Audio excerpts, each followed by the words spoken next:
প্রথমে যেটা দেখবেন হলো যে ক্লোজিং প্রাইসটা কত ছিল গতকালকে, আমি কত উপরে গিয়ে কিনতেছি।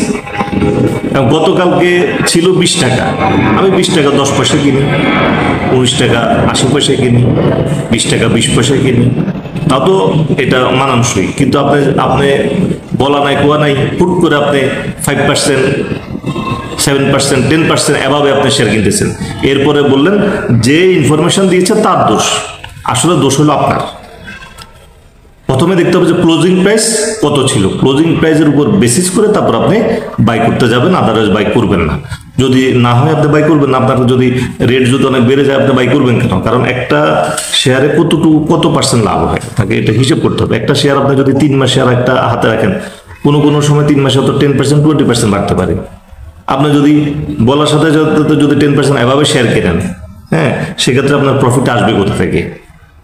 তো এখানে বাই বলেছেন একটা জায়গায়, যেটা একটা ইম্পর্টেন্ট জায়গা, যেটা হলো বলে দিলাম, সেটা হলো যে আপনাকে যখনই কেউ কোনো ইনফরমেশন দিবে আপনি প্রথমে দেখে নেবেন শেয়ারটার গতকালকের ক্লোজিং প্রাইস কত ছিল। এটা হলো একটা পলিসি, একটা, এটা খুব ইম্পর্টেন্ট। আচ্ছা,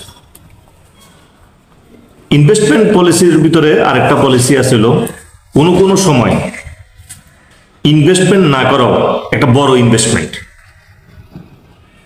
অর্থাৎ কোনো সময় মার্কেটের সিচুয়েশন অনুযায়ী ইনভেস্টমেন্ট না করাটাও বড় ইনভেস্টমেন্ট অথবা বড় প্রফিট। হ্যাঁ, কখনো শেয়ার কিনতে হয় 2 টাকা বাড়ায়, কখনো 10 পয়সাকেও কনসিডার করতে হয়। আপনাকে হিসাবে আনতে হবে যে আমি 10 পয়সা বাড়ায় শেয়ার নিব কি নিব না। এটা এখানে হলো আপনার ইন্টেলিজেন্সি। এখন এটা এক এক শেয়ারের এক এক ভূমিকা পালন করে, এক এক সময় এক এক রকম। এটাকে আসলে বোঝানোর কিছু নেই। এটাকে আসলে দেখতে হবে যে কোন পজিশনে আছে, কোন মার্কেটের অবস্থা, মার্কেট কতটুকু টানের উপর আছে, এসব অনেক কিছু বিবেচনা করে তারপর কোনো শেয়ার 2 টাকা 5 টাকা বাড়ায় কিনলেও কোনো লাভ হবে, আবার কোনো সময় 10 পয়সা বাড়ায় শেয়ার কেনা যাবে না। এটা হলো মার্কেট, এটা হলো বাই পলিসি। আপনাকে এটাও খেয়াল রাখতে হবে। আপনাকে কোনো সময়